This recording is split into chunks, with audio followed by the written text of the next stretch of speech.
Salam hər kəsə. Bugün sizi mənim üçün özəl olan bir məkana gətirmişəm.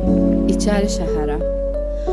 Uşaqlıqdan bəri bu küçələrdə səssiz, sakit gəzmək mənim üçün bir növ ruh terapiyası olub.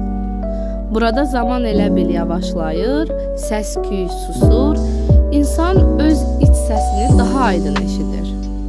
Daşların yaddaşı var sanki. Hər addımda tarixlə üz-üzə gəlirsən. Bilmirəm, bəlkə də tarix coğrafiyaçı olduğumdan irəli gəlir bu sevgim. Amma bildiyim bir şey var.